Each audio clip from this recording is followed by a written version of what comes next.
Of Calibrated Live with Scott. I am, of course, Scott himself. I am joined today by the one, the only, the formidable duo, the Duran, Alex Christoforou and Alexander Mercouris. How are you two doing today?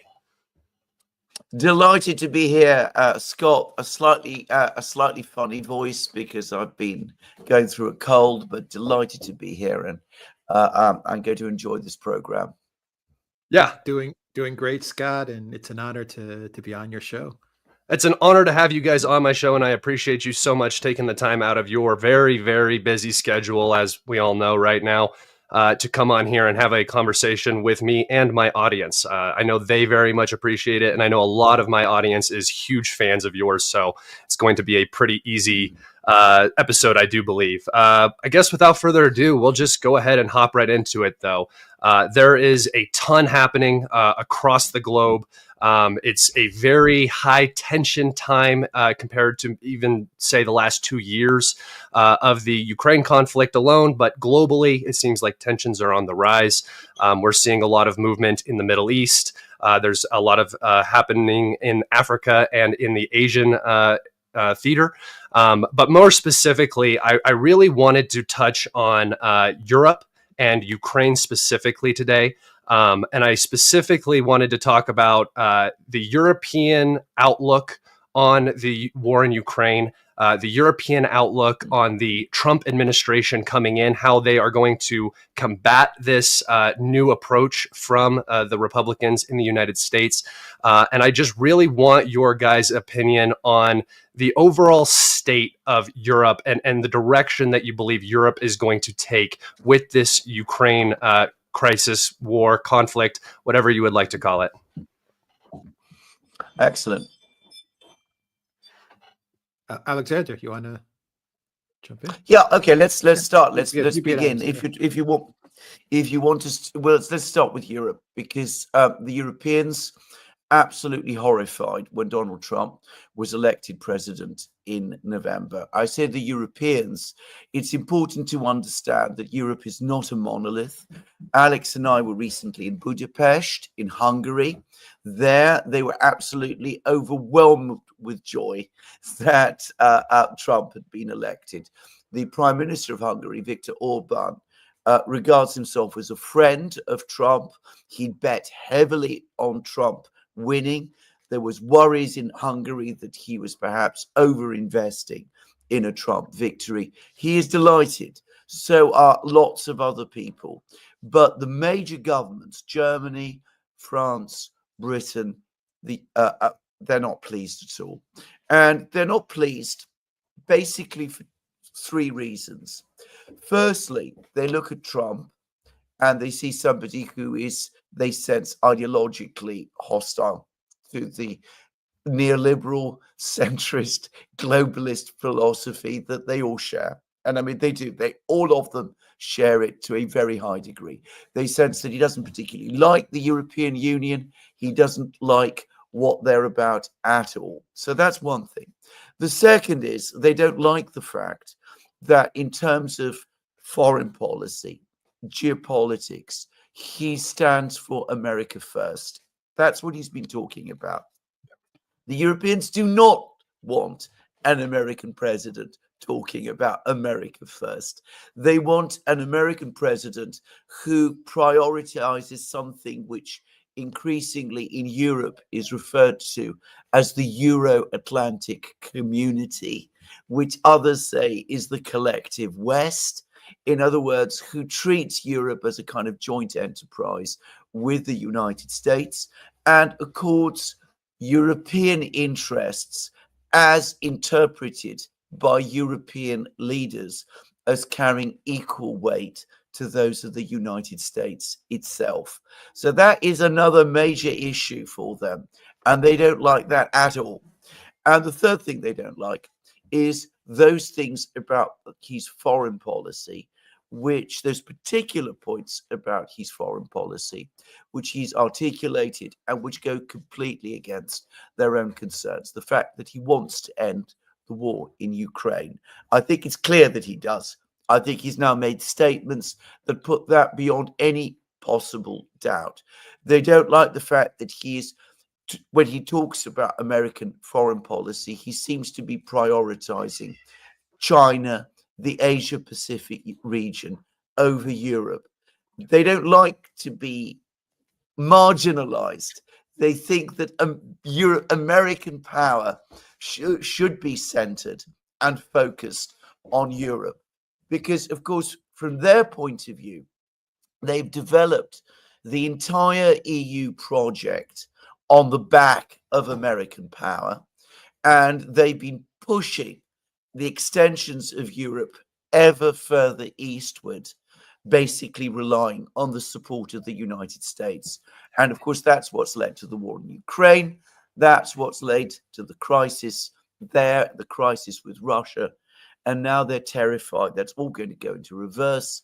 That will call into question the entire European project, and it will leave them potentially in a position where they have to come to terms with the Russians, something they don't want to do. Okay, that was a long intro, but I hope it gives you some idea of what the people in Europe think. No, that's spectacular. I am very curious as to how you see Europe going forward. One thing that I've used this term a lot, and I'm pretty sure that you guys were the first place I heard it. The deindustrialization of Germany. The European economies are going to be coming up against a they're going to hit a wall here soon. There is undeniable underlying issues. The Ukraine conflict is just exacerbating that. What options do you see Europe having in somehow forcing the Trump administration into a more Eurocentric way of thinking instead of a transition to the Asian theater, where I think a majority of geopolitical analysts would say that's the proper place for the U.S. to turn, considering China is more of the near peer? Well, can I again come to that? I mean, what they will try to do initially is try to persuade Trump that Europe still is important and Ukraine is important, and they'll try to get him to commit to Ukraine. Now, the point about getting to commit to Ukraine, to continue to write the checks for Ukraine and send the weapons to Ukraine and continue to give Ukraine all the things it wants, no longer maybe as long as it takes, but they'll come along and they'll say to him, well, you see, the Russians, they're not listening to your desire for a ceasefire. So you've got to put pressure on them.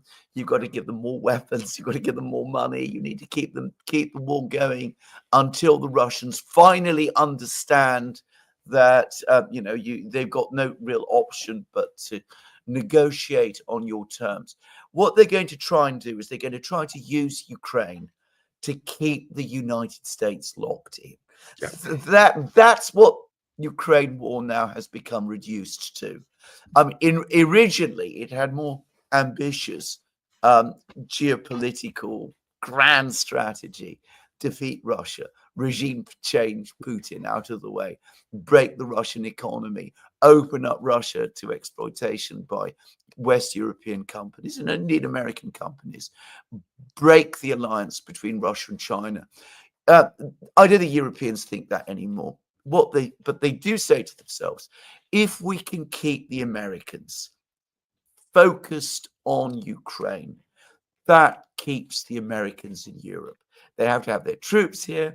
They have to have their intelligence here. They have to have their air force here. They have to go on working with us against the Russians. And that keeps the Americans and the Russians at odds with each other. Remember, it's the old story, the famous quote of Lord Ismay, a British official, by the way, the first NATO Secretary General, that NATO's purpose is to keep the Russians out, the Americans in, and the Germans down. Most important of all at the moment, keep the Americans in. That's what it's all about. And Macron's going to be the guy that I think they're gonna have speaking with Trump. No doubt about it. Macron's going to be working on Trump, trying to convince Trump to double, triple down on Ukraine. they're going to talk about the freeze plan. I think that's what they're going to go for. Come on, Trump, let's negotiate this freeze plan. Let's try to get Putin to commit. When Putin doesn't commit to the freeze plan, then they're going to tell Trump, you see, Putin doesn't want to negotiate. He's never wanted to negotiate. He's always been negative about negotiating and getting to a ceasefire. And they're going to try to suck Trump into some sort of long negotiation on Ukraine. If they actually succeed in getting Trump bogged down in a negotiation on Ukraine, then the whole America First policy strategy is finished. And then I have a sense if they can bog Trump down in Ukraine and negotiating with Putin and get some sort of controversy stirring up between Trump and Putin, then they're going to start with the whole Russia Gate, Ukraine Gate. They'll dig up all of this stuff again, and then the whole 4 years of the Trump presidency is shot over. And I think we can all, just judging from the first 4 years and even the 4 years when he wasn't president, that was the way it was going to go no matter what for him. He's going to be up against the establishment a little bit, it seems. But when it comes to, Macron being in hot water right now, needing a distraction from all of the stuff going on domestically in France, this meeting between Zelensky and Trump, when we're talking about negotiations, because that seems to be the conversation now. We've gone from 1991 borders, Russia must leave, to Russia might keep Crimea, but they're going to leave the Donbass, whatever. And now it's, they have their territory. We're going to try to freeze the lines here, and then eventually they will leave. However that works out, I'm not quite sure. But just from a Russian perspective, the narrative that I've kind of been constructing to explain this whole thing is that it's like the West is 6 months to a year behind the negotiating talking points. The sort of the stuff that they're talking about now is so far, it's a pipe dream compared to where the Russian position is. So when we're talking about a cessation of hostilities, the Russians have come out and openly said very clearly that there will not be a ceasefire. It needs to be a lasting resolution to the conflict. Is there it almost seems like a childish mindset, but is there a ignorance in the West? Is there just a pious perspective or a starting point where they think that Russia is in some position of weakness and they're going to just come to the table? I'm trying to connect these two positions, because you listen to what Putin says and you listen to what the Russians say, and the entire time throughout this entire conflict, they've been very open. They've been very communicative about what they want and what they expect, and very, what I would say, almost reasonable, considering the actions that the West has taken against Russia in Ukraine. Is there any sort of connection between these two radically different positions that Russia holds, the West hold? And even if Trump comes in with some sort of agreement, is that agreement going to work for Europe? And is that agreement going to work for Ukraine? I would like to hear your guys' take on that. A lot of things. I mean, the first point to make is I think that there continues to be an enormous amount of misunderstanding and wishful thinking about Russia. And it's partly because they don't listen very closely to what the Russians say. A couple of days ago on the Duran, we did a program. I did a program with Glenn Deason, in which we spoke to the Russian deputy ambassador to the UN, a man called Polyansky. And I asked him straight away, do you get frustrated because they don't listen to you? They don't pay much attention to what you say. And of course, he's a diplomat. He said, well, no, not really. We don't get frustrated. We're sort of used to it by now. If you listen to him, that was basically what he was saying. But of course, they don't listen, and they don't take seriously what the Russians say. And I think in Europe, and I think also in the US, by the way, there is still continues to be somewhere a belief that the Russians are much weaker than they really are, that their economy is overstressed, that is a war economy, which, by the way, it isn't, that the ruble is going to crash tomorrow It isn't. In fact, it's strengthened over the last couple of days. Not that I consider that to be at all consequential. But anyway, there's still that belief that somewhere, if you hold out long enough, if you press hard enough, somehow, somewhere, the Russians are going to break. It remains a deep conviction that many have. And of course, it's fed by the Cold War, by what happened at the end of the Cold War, because the Soviet Union did suddenly disappear. So people say to themselves, well, that's what happened to the Soviets. It will one day happen to the Russians as well. So there is this view. I mean, can I jump in, Alexander? Because I think what you're saying is really really important. Even today, the narrative with Syria. Just want to connect this with Syria, and we were talking about this, Alexander, in a video that we recorded today. The narrative now coming out of various European Union leaders like Tusk and Leon Burgess is that you see Assad fell. Yep. Because we put pressure. So if we put more pressure on Russia, more weapons and more money, then Putin is definitely going to fall. Sorry, Alexander, for cutting. I just wanted to mention that, because now the narrative, once again, the narrative is put more pressure, Putin will fall. You see Assad fell, Putin will fall. Exactly, because of course we're not looking at facts here. We're looking at narratives. And these people believe in their own narrative. And so they look for facts that will support their narrative, however inappropriate they are. So that view does exist. And it is causing a lot of trouble. I mean, it is still causing a great deal of confusion and tension in the way things work. There is also another view, and it is the cynical one.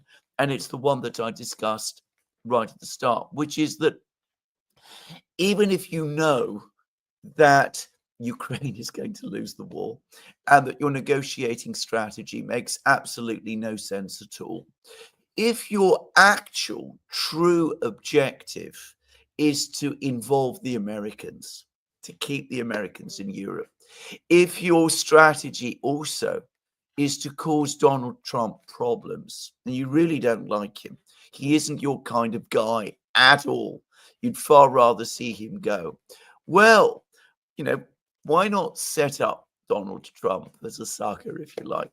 Get him to make proposals to the Russians that the Russians are going to reject. And then once they do reject those proposals and he finds himself caught up, well, then you can turn around and say, look, you're to blame for the whole mess. It was you who negotiated with the Russians. You undermined our unity. You brought about the disaster. It's all your fault. There is that Machiavellian side in European politics, and one should not overlook it. There are certainly people in London and in Paris in particular who are sophisticated enough to think in that way. And in fact, I can tell you for a fact, they do think in that way. Yeah. And lastly, there's a point that was made by somebody I know called Eve Smith, who writes at Naked Capitalism, a superb blog that she has. And there is a structural problem, which is that when the West embarks on negotiations, especially with the Russians, it first negotiates the terms with itself. So they all go out and they all speak to the Americans, talk to the British, talk to the French, talk to the Germans, talk to the bureaucracies in Brussels, the NATO bureaucracy and the EU bureaucracy, and the Baltic states have their say, and the Poles have their say. Everybody comes up with something that they can all agree to as a unified negotiating strategy. And they don't really think about what the other side, the Russians, are actually thinking about. Yeah. So by the time they cobble together the negotiating plan, it's become completely detached from reality.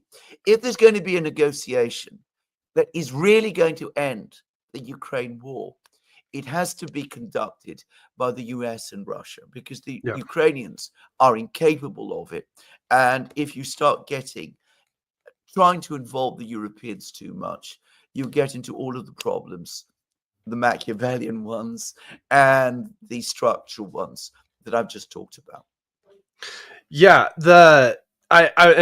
We're talking about Trump getting trapped in Ukraine and the Europeans, that being probably their most objectively well-off plan of advance, right? Get the U.S. involved, get them in here, taking care of everything, and then we can kind of just leave it alone. Because the alternative to me, and I've said this for a long time, a Ukraine that is the rump state Ukraine, if it is left alive, it becomes a welfare state that is attached to the EU. They have to take care of it. My position has always been Ukraine is better off in ruin than it is, a rump state with what you would consider a Russian victory in Ukraine.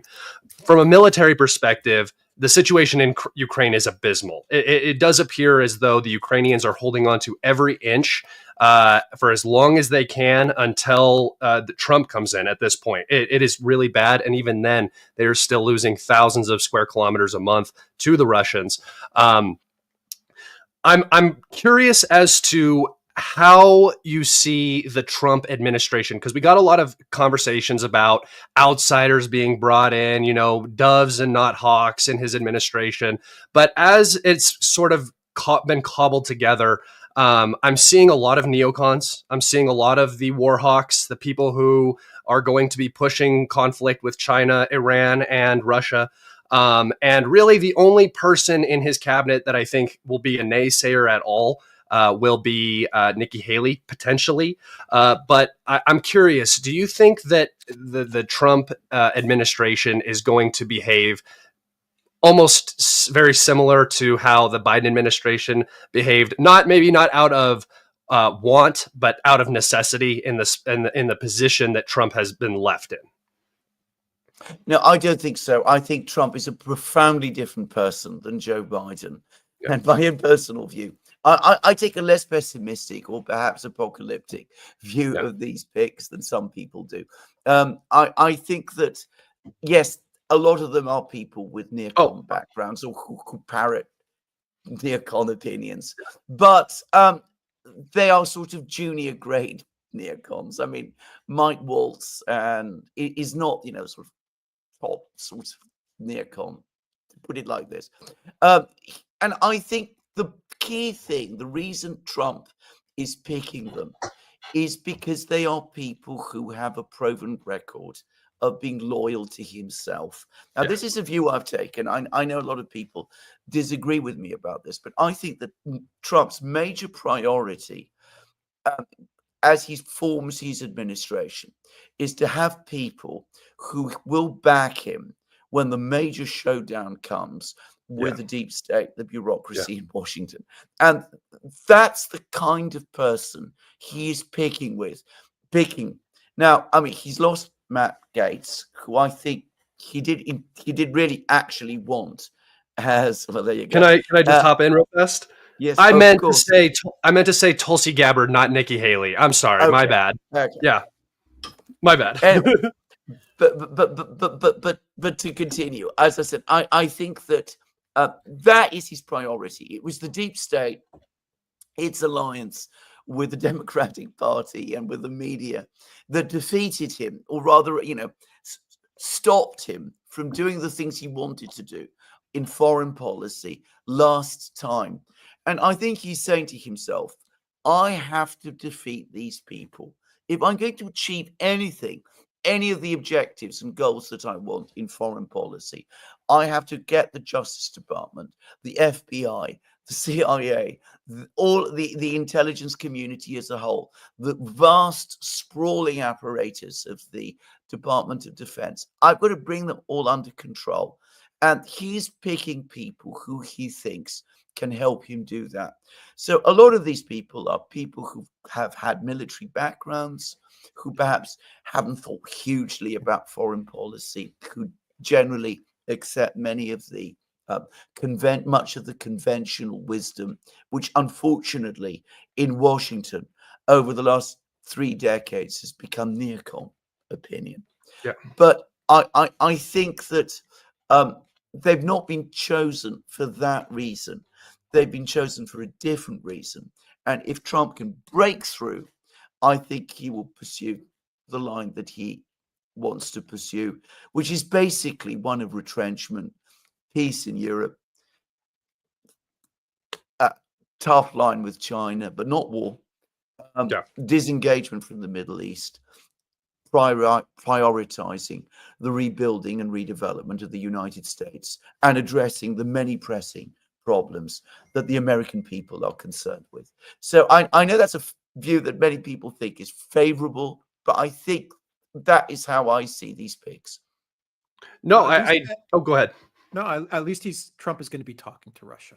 Yeah. To Putin. Yeah, I think that's a huge positive. I mean, Biden refused to speak to Russia, and he prohibited anyone in Europe speaking to Putin and Russia. So just the fact that he's going to be speaking to Russia is a positive. And also, Trump and Zelensky don't really get along. I don't think Trump particularly likes Zelensky. And even today, you saw that Zelensky is flipping out a bit. He's trashing Trump. I mean, I think before we went live, Zelensky came out with a statement and said, I'm going to run to Biden and I'm going to demand NATO entry. And he said something along the lines, we don't need Trump, or Trump doesn't have a say in anything. I mean, you can see that Zelensky is panicking because they just don't get along. At least, I don't know, that's my sense of things. I think Alexander agrees that Trump doesn't particularly like Zelensky very much. And Zelensky's starting to panic. You can tell he's absolutely starting to freak out. Yeah, and this is actually a great transition from the Ukrainian perspective. And I know you guys aren't Ukrainian. You can just give it your best guess. And more from the regime's perspective, the government's perspective. Is this are they coming up against the wall right now? Is that how, do you think that's how they perceive it? Or do you think that they feel like there's still an out, there's still an option? Because you hear Zelensky talking about a NATO, an invitation, potentially some 100,000 European soldiers in Ukraine, which seems like an absolute ludicrous position, not for maybe the Europeans even, but for the domestically in Europe. I cannot see that going over well at all. What options do you think Zelensky has? As we're talking about him freaking out, it does seem like the regime is getting to the point where it's either going to be changed by the West to enable negotiations to happen, or there's going to be some sort of collapse because it doesn't seem sustainable. I agree with that. I mean, I don't think that Zelensky has any real plan about how to get out of this situation. Yeah. I think you're seeing signs of desperation and panic all around. I mean, his victory plan was a panic plan. I mean, get into NATO, give us Tomahawk missiles, invite NATO troops into Ukraine, and impossible things. Then he's talked about acquiring nuclear weapons. I mean, he then denies it, but then he comes back and other people say it. But again, you can see that he's trying to wheedle and push and frighten and blackmail the Europeans into coming back on side. And the last couple of hours, by the way, I think, between Trump and Zelensky have been, I think, extraordinary and very, very consequential, because I think it's absolutely clear that Trump has a very clear idea of what he wants to do, which is to disengage from Ukraine. I think there's been a lot of uncertainty about this over the last few weeks. Is Trump really serious in the things that he has said about Ukraine? I think personally that we now have no doubt at all that he is.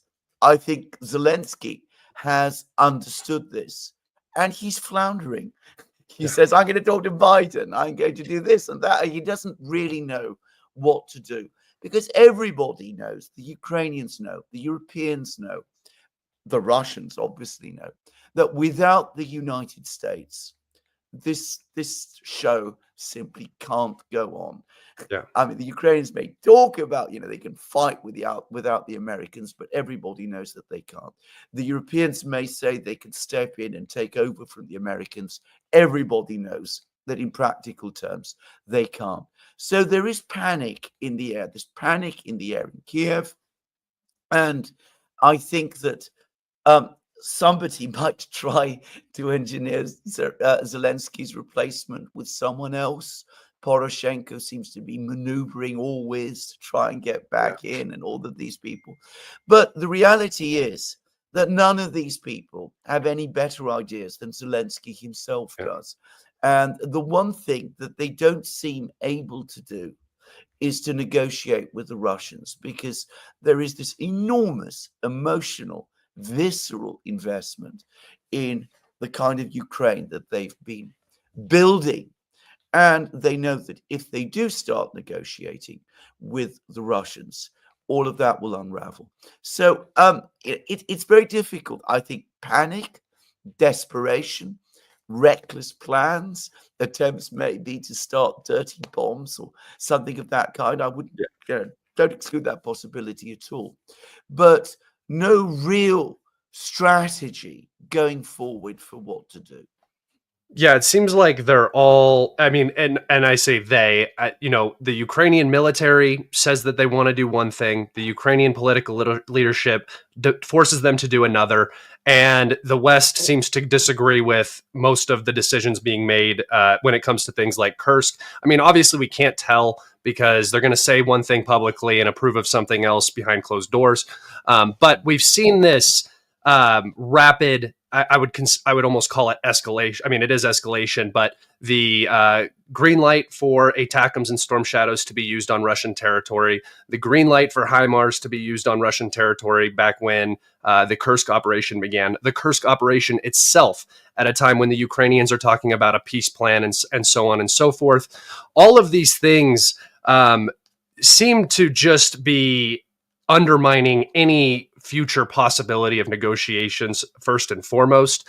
But from I would say, I always ask this of people I have on, and obviously predicting the future is impossible. But from your perspective, where does the line end for the Russians? Where is good enough? What would you consider for the Russians in Ukraine to be a victory? If they stopped right now and the lines were frozen and they were able to achieve sanctions relief, is that a win for the Russians? Do the Russians have to go to the river for it to be a win? I'm curious as to your guys' position with regards to Ukraine itself. I mean, I think one thing to say very quickly is that there is no single opinion about this in Russia itself. So there are many people in Russia, and it's a growing number, by the way, who basically say, look, we can't stop until we reach the Polish border. We've got to move all the way to the Polish border, because any part of Ukraine that remains independent in whatever form potentially can become a threat to us. And besides, we're not just a fraternal people, the Ukrainians and us. We are ultimately one people, and we should be united again. Now that opinion does exist in Russia. It was not very strong 3 years ago, but with every day, it becomes a bit stronger. And Medvedev, who is in the Security Council and was formerly president, is increasingly articulating it. Then there is another view which says that we should take control of all of those areas which are Russian speaking, which identify as Russian.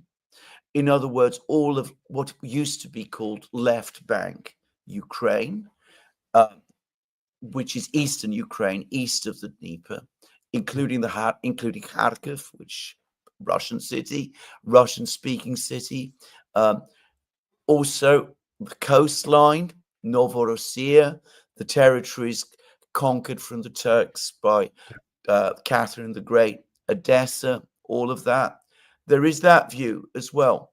Then there is a third view, which says that our priority has to be the security of our western boundary.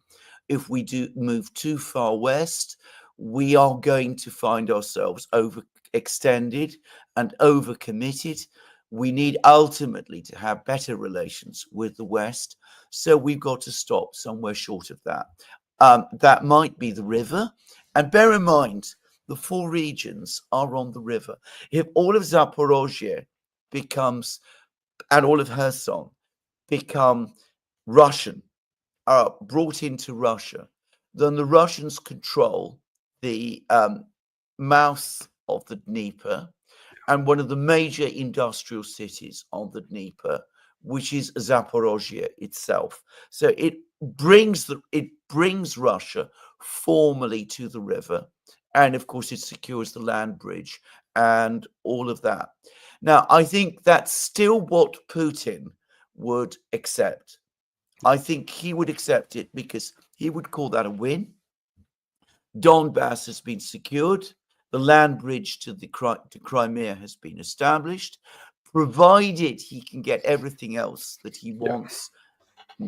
Neutrality for NATO, for Ukraine outside NATO, rearrangements to the domestic politics of Ukraine.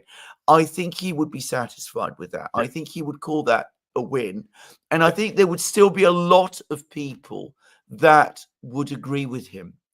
But with every day that passes, with the further east the Russians go, those who demand and expect more grow stronger. And Lavrov, who is, of course, the foreign minister and who's close to Putin, has actually said this, that with every failed negotiation, Ukraine loses more land. And the territorial realities change, and the ultimate outcome must reflect the territorial realities. So that's a long answer to your question, but I think I'm laying out sort of perspectives that you find in Russia. Yeah, but Peskov has just recently, he said what Russia will negotiate on, or what Russia's starting point is. He said it just the other day. And that's Istanbul plus, baby. You could call it. And you start with no NATO for Ukraine, and you go back to Putin's speech at the foreign ministry in June, where Putin laid it out. These are our demands, but or at least this is our starting point for negotiations. But I mean, can Zelensky actually negotiate on those terms? It would be impossible for Zelensky to negotiate on those terms. I don't even think they'll be able to get past the recognition of negotiating with Putin, because they have it as a law. We can't negotiate with Putin. We can't recognize him. That's in their law or in their constitution. So they first have to get past that, and then will Zelensky, will Ukraine, the Banderites in the West, will they ever accept the terms of Ukraine having to leave the 4 new regions? Yeah, not the part of the regions that the Russians currently control. All of it. They have to eat all of it. They have to leave all of it. Yeah. The Banderites will never accept it. The Europeans will never accept it. The neocons will never accept it. So even the terms that Russia has put on the table as a starting point for negotiations with Trump, I think it's impossible for Ukraine to even get there. So, eventually you get to the reality that either Trump presents some sort of a negotiation to Russia. Russia gives the terms. Ukraine rejects those terms, and Trump walks away, or Trump starts to invest into Ukraine because he gets suckered into doubling and tripling down on the Ukraine, on Project Ukraine, and the Ukraine narrative. Either way, whichever way Trump goes, it's going to be a defeat for Ukraine. Yeah, it concerns me as an American. I would not like to see us double down, triple down, whatever, into Ukraine as we have for the last 2.5, 3 years. But the whole peace through strength is worrisome to me, because when he says that, and Trump puts out a tweet the other day talking about the situation in Syria and how it shows that Russia is overextended and there's a weakness or whatever. My hopes are not incredibly high that he won't get suckered in, because I just have a feeling that the people around him are going to urge that not necessarily in a we need to invest in Ukraine so Ukraine can win, but we need to invest in Ukraine so the Russians come to the table. that sort of mentality. We can transition now. We've talked about Ukraine now for about 40 minutes, so that's pretty good. I would like to talk about Syria a little bit. We've seen over the past 2 weeks the collapse of the Assad regime in Syria, the collapse of the Syrian Arabic Army, to be specific, and almost no intense fighting occurred in those 2 weeks. There were some sporadic battles here and there, some airstrikes, stuff like that. But overall, these rebels, whatever the opposition to Assad in the country, basically walked into Aleppo, walked into Homs, walked into Hama, and captured these places without a serious fight. I think that in terms of for the Syrian people, this went the best that it could have for now. I was surprised that Bashar al-Assad made it out alive, to be quite frank. But I'm curious as to the geostrategic implications of this situation in Syria, both for Turkey, Israel, the United States, and Russia. Russia potentially being one of the losers of this. The situation with their airbase and their port in Syria is up in the air now. We don't exactly know if they're going to leave or if they have a constructed deal with HTS to still operate in these places. And in my opinion, the big loser from this whole thing is Iran. And I'm curious as to Iran, what you see Iran's outlook on the current situation in Syria being. So let me first, I just want to talk about Russia, and then I'll come to Iran, and then we can talk about the other countries. Now, the thing to understand about Russia is that the original decision to intervene in Syria in 2015, as I very well remember, I follow events in Russia quite closely, was actually very controversial. Syria is not particularly close to Russia. The Russians have not had a very happy experiences in the Middle East. They were heavily involved there in the 60s and 70s, and it didn't turn out well for them at all.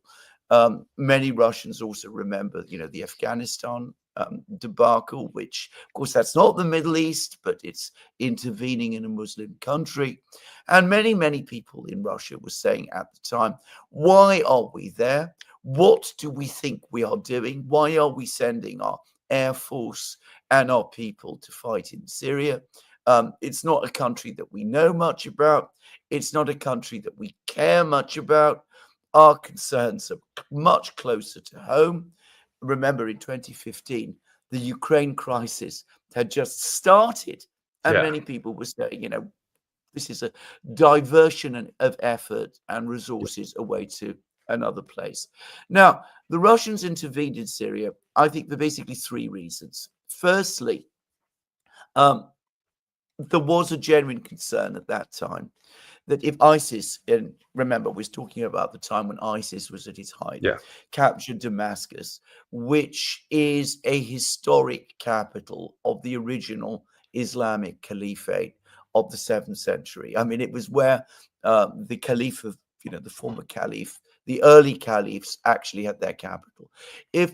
And the Russians are a very historically minded people, by the way. That is something you need to know about them. If ISIS captures Damascus, given the kind of organization it is incredibly dangerous.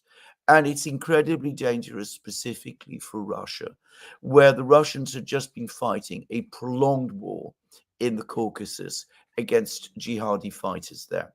So there was an urgent priority to prevent ISIS, which is just outside Damascus, from actually capturing Damascus.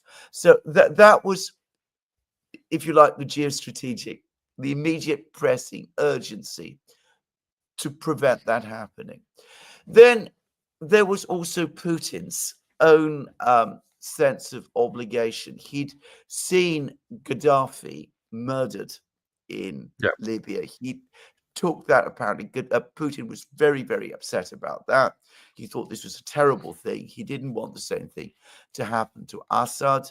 He felt that he had a responsibility to prevent that happening.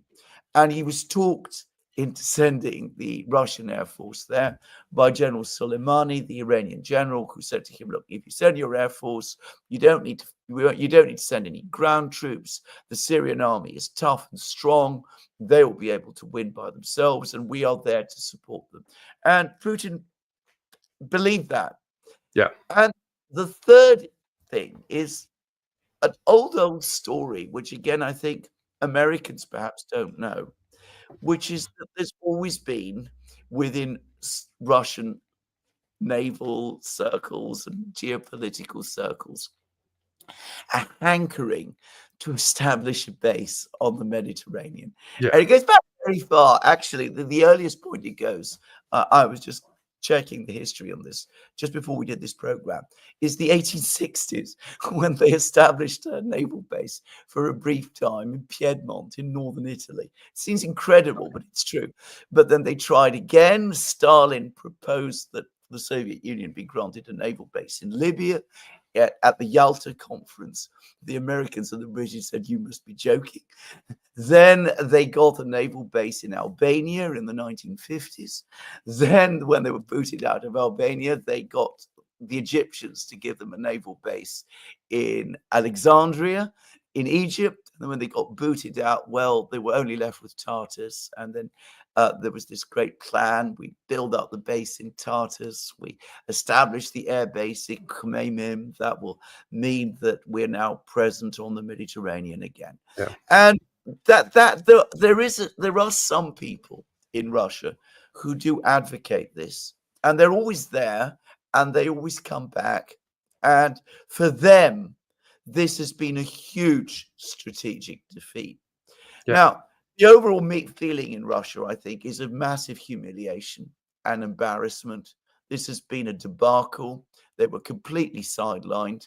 They were completely outplayed by Erdogan in Turkey and all of that. But within that, I think that you will find deep down amongst some people, and they're going to be the people who are going to exercise the most influence going forward, a certain sense of relief. They will say, I told you so. This was never going to work.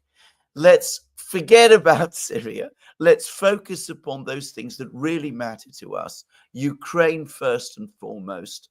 And, well, the Mediterranean is not vital to ourselves. Let's focus on what is important, which is Western Eurasia and our relations with Europe and China and all of the rest. So I think that, it's a complicated story, but I think that does exist. Now, Iran, it's completely different, because Iran is, of course, a Middle East power. Yeah. And the Iranians have made a huge investment in Syria.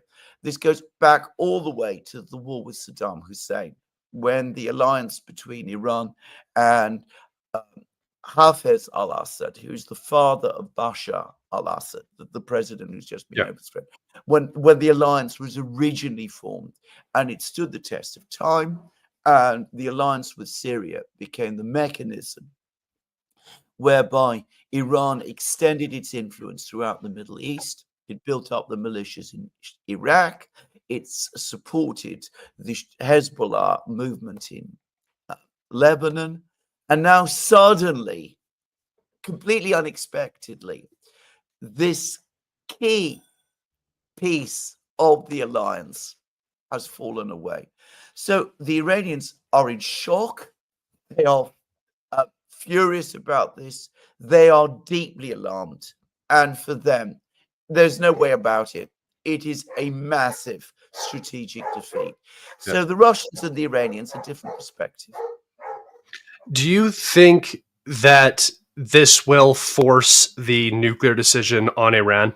It seems that this breaks up a good portion of the, axis of resistance, or whatever you want to call it.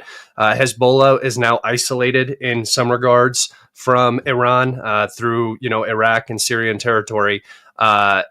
Is this the final push? Because I've been talking to a lot of my, sources that have connections in Iran, and it seems that the official talking position where 6 months ago it was, no, we don't want to nuke. We kind of want to nuke, but we don't want to nuke publicly. Like that, we're not going to even talk about it. That position is almost completely evaporated. And now the position is, if we don't get a nuke, things are going to turn out very poorly for us. I think that debate has. I get exactly the same impression. I don't have any particular contacts in Iran, but I've been tracking what Iranian officials have been saying, and the key speech was made about a month ago by Khamenei, Ayatollah Khamenei, who is Iran's leader, and he basically said that Iran must develop its force. And we're going to leave it to the technical people to decide what needs to be done. To my mind, that clearly signaled that he was now open to becoming more open to the idea of Iran acquiring nuclear weapons. And then about a week later, there was a lengthy interview that was widely publicized in the Arab world by a former Iranian foreign minister, I believe, and who served, about a decade ago in Iran's foreign ministry, but who continues to be very close to Khamenei. And he said that Iran is considering going nuclear. The only thing that is preventing it doing so is Khamenei's fatwa, which said, that it's not what we want to do, and it's not really Islamic. Yeah. But there might be flexibility around that. So I think that argument is taking place, and the advocates for Iran going nuclear have been getting stronger already. Yep. And that was before the collapse in Syria. So I think the collapse in Syria is going to give a major push to these people. My sense is that the IRGC absolutely wants to develop a nuclear weapons capability. I think the defense ministry in Iran also. I think Pezeshkian, the president, who still entertains some hopes of some kind of diplomatic engagement with the West, or at least with the Europeans, is not so keen. But I think he's getting sidelined. Yeah, I think there's a long way to go too with Syria. I mean, we're just at the very beginning of what's going to happen with Syria. And if history has taught us anything, is that these regime changes usually end up very, very badly, especially for the collective West. And that starts these regime changes, and that's what this was. This wasn't a war. This wasn't a conflict. This was a regime change. And in the beginning of HTS moving into Syria, Russia and Iran, and especially Russia, they did what they needed to do. And they did what they did in 2015-16, which is they provided air support. Russia was never going to put troops in Syria. Even if they didn't have the conflict in Ukraine, they were not going to put troops in Syria. Maybe some Wagner might have moved in, but they were not going to commit that deeply into Syria. And so they did what they needed to do, which is they used their fighter jets and they started to hit HTS, but there was no ground support. And we covered this on our channel, and it slowed down HTS, and it looked like things had stopped and started to stabilize. But the Syrian military just didn't show up. Yep. They really did not show up, and HTS did not win Haba. They didn't win Homs. They didn't win Damascus in some sort of a fight or a battle. They walked in there. They drove in there. They drove in there, and they took these cities. And I think Iran saw this. Russia saw this, that there was no Syrian military. And they said, okay, well, if there's no Syrian military, if they're not willing to fight, there's really not much that we can do. And Iran is actually providing some insight as to what happened. And Iran says that they warned Assad that HTS was planning something. Assad ignored it because he was drifting more towards the Gulf states, and he was moving away from Iran. And they even said that when they approached Assad and they basically told him, what are you going to do? Are you going to fight? Are you going to resist? Are you gonna do what you did in 2015 and 16? And to the amazement of the Iranians, and once again, this is coming from Iran, so if you believe it or not, that's your choice. But they said to their amazement, Assad didn't really seem to be motivated. Yeah. He just wasn't into it like he was in 2015 and 16. It seems like Assad had already decided that he was not going to fight this anymore. That is the reality and the situation of what happened. It reflects it perfectly. I mean, whether it's true or not, there's a very, very strong argument just logically looking at exactly what happened. And yeah, there was never a regrouping. There was never anything like that. It was just back up, and then it was over. When we're talking about Russian relations with Turkey and Israel, this is a point I've made, and I would like to hear your guys' opinion, because again, I'm not a geopolitical expert by any means. I just, I like to make a map. So when it comes to Assad, the way that I've always looked at it is 2015, 2018 is a completely different time period for Russia, for the world in general. And there was this sort of expectation that the Assad regime was supposed to be propped up by Russia. At least a lot of the Western talking points is that, Russia completely failed. Russia, humiliation, this, that, or the other, which fine, well enough. But when it comes to Erdogan and Putin, does this removal of Assad make relations between Russia and Turkey and Russia and Israel easier? Because one of the arguments that I've made was that Assad was okay for Russia when he was okay for Russia in 2015, 2016, 2017. Now the position seemed more that Assad was good for Iran. Maybe that was spoiling a little bit, but Assad was not necessarily the perfect person for Russia to be supporting in that area. And now with that gone, Turkish-Russian relations might ease. I'm not sure, because there's some talk of betrayal there, but also it seems like a very complicated situation, and it feels like a thorn has been removed from that relationship now. Well, there's two things to say. Firstly, when the Russians did intervene in Syria in 2015, they went out of their way to reassure the Israelis that this was in no way an anti-Israeli operation. Yeah. Again, Netanyahu came to Moscow. Putin met with him. They agreed a deconfliction line.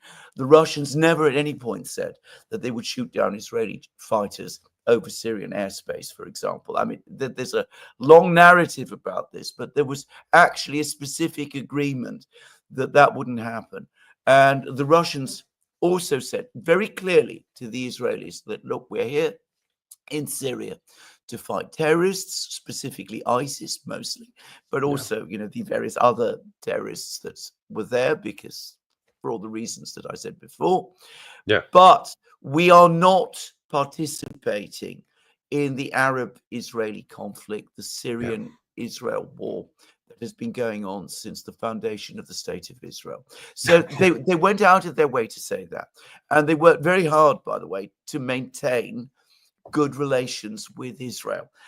They invited Netanyahu to Moscow as guest of honor at the Victory Day celebrations. I think this was in 2018. I'm not absolutely sure, but it was around then. Yeah. So, and even over the last year, since the Hamas attack on Israel, when the Russians have been very critical of Israel and the way Israel has conducted operations in Gaza, and the Russians have spoken about a ceasefire in Gaza, they have gone out of their way to preserve diplomatic contacts with the Israelis. But Putin and Netanyahu have spoken more than once. Russian delegations have gone to Israel. The Russians have attempted to maintain, to act as a diplomatic bridge between the Israelis and Hamas. And Putin has been very careful to be himself very measured in the things he has to say about Israel. And that has annoyed many people, by the way, outside Russia, people who are critics of Israel or whatever. But it has been Russian policy, absolutely clear Russian policy, certainly since Putin became president, and arguably since Gorbachev's time, that relations with Israel must not be sacrificed. That when relations were severed after the Six-Day War, it was a disaster for Russia, and the Russians will never make that mistake again. So, as far as the Russians are concerned, what Israel now does in Syria is Israel's business. It's not something that they're going to worry about or be concerned about in any particular way. Yeah. About Turkey, it's in some ways more complicated because Putin and Erdogan have this very strange relationship where it's widely known that the two, at a personal level, don't especially like each other, but they also understand that it's very much in their interests and their country's interests to get along. So every so often, one does something to the other that is humiliating or embarrassing. But there's always this determination, regardless of what happens, to keep the show on the road. So Erdogan had a telephone call with Putin about a couple of days ago after the operation began. They talked about the situation in Syria, and then the Russian readout says the two sides agreed that they would strive to maintain beneficial relations with each other. And now, after the fall of Damascus, Erdogan comes along and he says, well, there's only two great leaders left in the world. One is me, the other is Putin. We're going to remain friends, and we still intend to keep things together on an even keel, and that's politics. We're going to continue to work with each other. So I think the Russians are very angry about what's happened in Syria. They do feel betrayed and backstabbed by Turkey. They know perfectly well the kind of leader they're dealing with Erdogan. Ultimately, Turkey is just too important, and the Russians will maintain their relations with it. Yeah. This is, and just a point that Alex was talking about, and for the audience, Syria is, in my opinion, it's never going to be done. You got these old blood beefs that go back centuries that are not going to be resolved because one leader was overthrown. And I think the worst part about this whole event for the remaining Syria, whoever is wanting to rule it and whoever's going to fight for it, is that there wasn't this massive, exhausting battle to get rid of Assad. So now there's all of the ammunition is still there, all of the energy is still there, and I have a feeling that Syria is just going to become the pit that it was sort of in 2015 again. One last question for the Middle East and Africa, sort of more pertaining to Russia's Mediterranean presence. If they are to lose these bases, is there any sort of outlook for the governments that have become pro-Russian in Africa? We've seen Wagner pulled out of Syria and moved into Africa, protecting some of the states there. You could say coupping governments potentially, or forcing some sort of government change in these countries. Is there any outlook for Russia to maintain a presence in, not necessarily the Middle East, but the Mediterranean region? Is there any hope for a new naval base in that region? Because I remember there was plans for something in Sudan potentially. No, I don't think there is. I don't think the Russians are going to, if they lose Khmeimim and Tartars, which I think they will, by the way. I mean, there's some talk today that they might be allowed to stay there. I don't think anybody in Moscow takes that very seriously. Yeah. That's my own judgment. But assuming they do lose these bases, I don't think there's going to be any enthusiasm to try this all over again somewhere else. I mean, where else would it be? I mean, Libya? I mean, I know. A state of war. I mean, it just isn't going to happen. So I don't think that they're going to establish a base in the Mediterranean. We still get a Russian Navy coming there on patrols from the Northern Fleet, by the way. I mean, the people in the Arctic, they send their ships every so often on cruises around the Mediterranean to show the flag. But I don't think you're going to see, the kind of strong presence that at one point it looked like there might be. Africa south of the Sahara is a completely different place. And here I think the Russians will continue to be very, very heavily involved.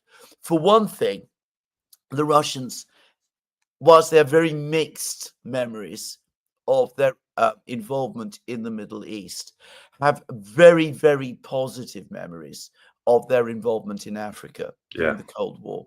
So I think that here they will remain, and they will continue to work with local governments and local people.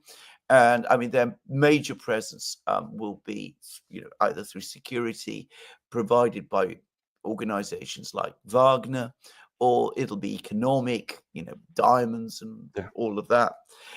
So I think that they will maintain a presence, and they've got university. They reopened the university, which used to educate African students during the Cold War. And I think that this is a relationship that will be ongoing. Incidentally, one African country, which is Ethiopia, the Russians established a very close friendship with, going all the way back to the 1890s. Again, it's a fact most people don't know. So the Russians have particularly strong tradition of good relations with Ethiopia. And that does play out. And you saw that Ethiopia was invited to join the BRICS, and it was apparently the Russians who heavily lobbied for it to do so. Yeah.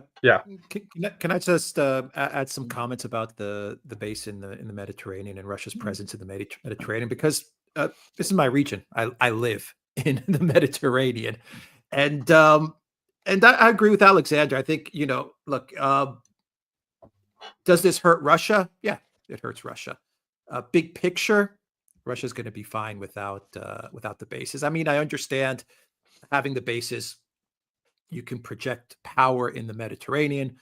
You can have your port there. Your jets can stop there to refuel. I understand all these things, but is this a big picture military setback for Russia? Not really. Is it embarrassing? Yeah, but I would say 5 years ago, before the special military operation, I would have said that this would have been a catastrophe if Russia had lost those bases. Yes. Because at that time, I mean, living in Cyprus and living in Greece, I can tell you, living in Cyprus, for example, there was a Russian presence. You felt it. There was Russians living in Cyprus. There was Russians doing business in Cyprus, traveling to Cyprus, a huge Russian tourism market a huge market Cyprus was for Russian tourists. There was still dialogue between Russia and Cyprus, between Russia and Greece. A lot of that ties into the fact that we're Orthodox.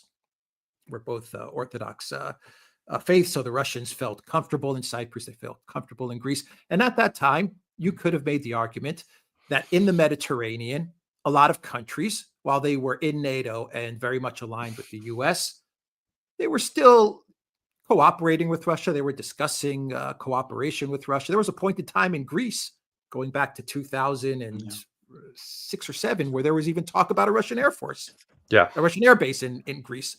Greece was actually talking about that. But after the special military operation, I can tell you right now, the Russian presence, it's just not there anymore. Yeah. It really is not there. And after the the bank, the debt, the economic crisis in Cyprus, where a lot of Russian companies went under in 2013, and then the special military operation, where there's a clear division now between the collective West and Russia and BRICS in the East. No. There's really not much incentive for Russia to be in the Mediterranean. They've been burned over and over again, and the Mediterranean. The way I look at the Mediterranean now, Scott, it's a NATO lake. Yeah, I mean, there's really nothing that Russia benefits from being there. You have Turkey up top, you have Israel, you have Greece, which is effectively a big U.S. military base. That's all of Greece. What is Russia going to do? That's exactly what I was thinking when I sat down and I always look at I try to look at the whole picture, and I try to logically make an argument for every side, why the bases are important, why they're not important. And when we're talking about power projection of Russia in the Middle East, I mean, if Assad is gone, what power are you projecting? Like, what is there to do there? You're not combating Israel. You're not going against Turkey in any way. So I just don't see I see having them if you can have them, but the second the situation becomes untenable, I don't think it's really the biggest deal to back out of them. I mean, Cyprus has the UK bases, Alexander, right? The UK sovereign territory in Cyprus, and Cyprus is a 20-minute flight to Syria, but right there, right next to them, you have two big US bases. The best way to look at this thing about Russian bases in the Mediterranean is to compare it with the unending Russian debate about aircraft carriers. Every couple of years, they come up with the idea, let's build ourselves an aircraft carrier because we're a big, powerful country, we should have one. And it's the same with bases in the Mediterranean. The Mediterranean is an important place. We like going there. We should have a base there.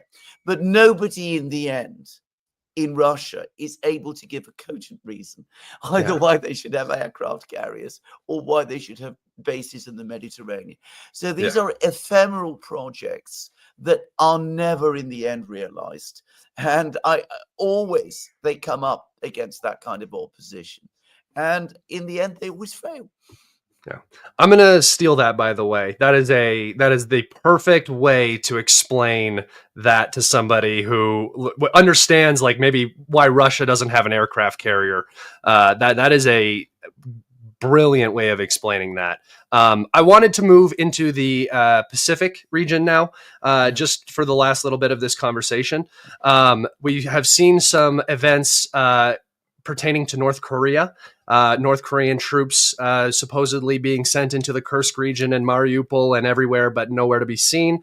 It was the excuse for giving the green light for Western missile systems to be used against Russian territory.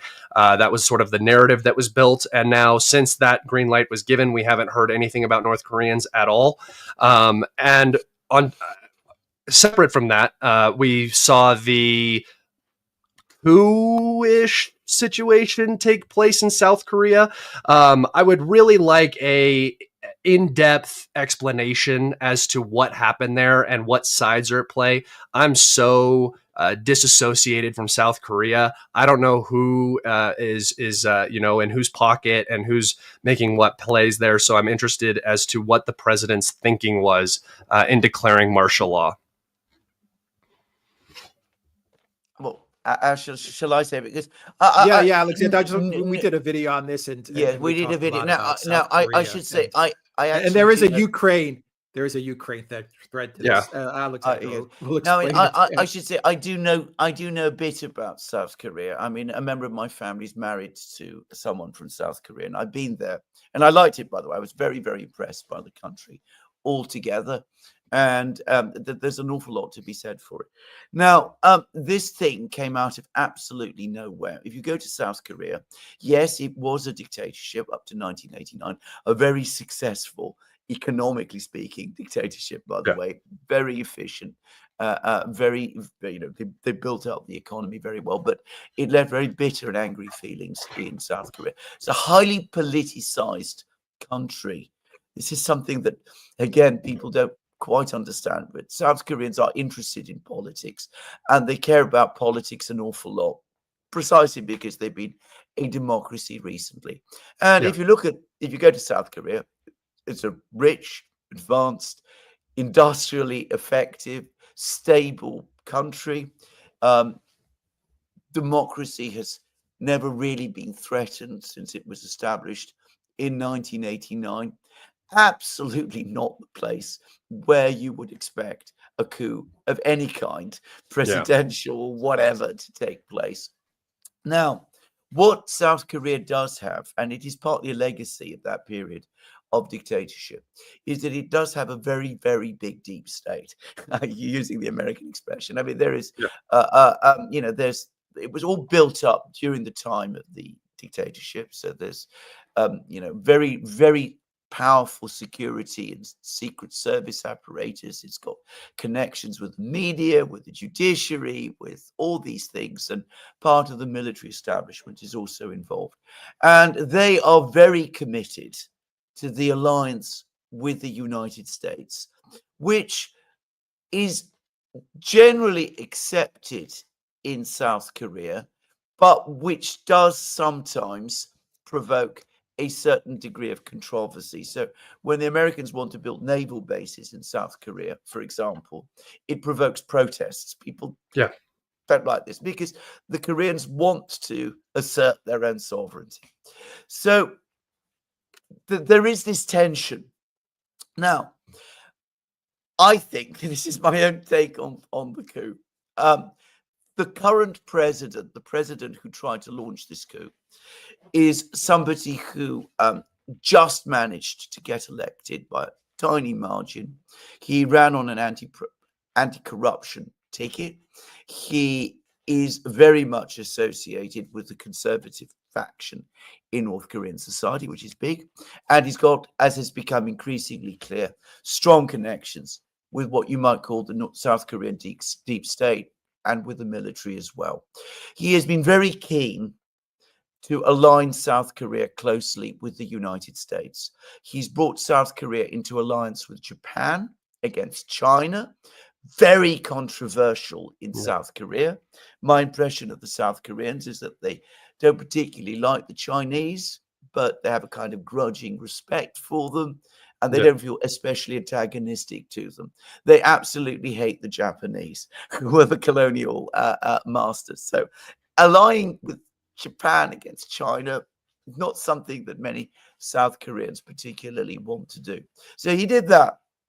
And about a year ago, a year and a half ago, before the Ukrainian offensive in the summer, he came into made this very complicated deal whereby South Korea sent 500,000 shells to the United States. And of course, many of them ended up in Ukraine. So I think what has happened, I think the background of it. He wants to send arms to Ukraine. We've had this whole narrative about North Korean troops in Russia, and specifically in Kursk region. Ukrainian soldiers are now telling CNN and the BBC, soldiers in Kursk region, that they've never seen any North Korean soldiers there, and that they doubt that they are in fact there. The narrative about the North Korean soldiers was, however, used to justify the missile strikes on Russia, and it was also used to try to get an agreement by South Korea, by the president of South Korea, to send arms to Ukraine, bypassing South Korean laws. This was massively unpopular in South Korea. 80+% of the population opposed it. It was massively unpopular in the parliament, which is dominated by the opposition. So how do you get around the problem that the parliament opposes sending arms to South Korea, and the parliament is in a position to prevent sending arms to Ukraine? The parliament is in a position to block sending arms to Ukraine. You dissolve the parliament, and you do it by saying that they're all in league with North Korea, that they're all preparing a plot with the communists. So you dissolve the parliament, you get the parliament out of the way, and then you send the arms to Ukraine. just at precisely the point where the United States, where the Biden administration realizes that the United States is not going to be able to supply arms any longer. So I think that's my own, I mean, it's a guess. I mean, I don't know this for a fact, but it seems to me the most plausible explanation of what happened. And it's now become increasingly clear, by the way, that it wasn't just the president who made this decree. Yep. Some senior army officers were also involved. Yep. Apparently, the suggestion came from some of them, which also tends to reinforce my view that this was more about Ukraine than anything else. And that was what I think triggered the coup.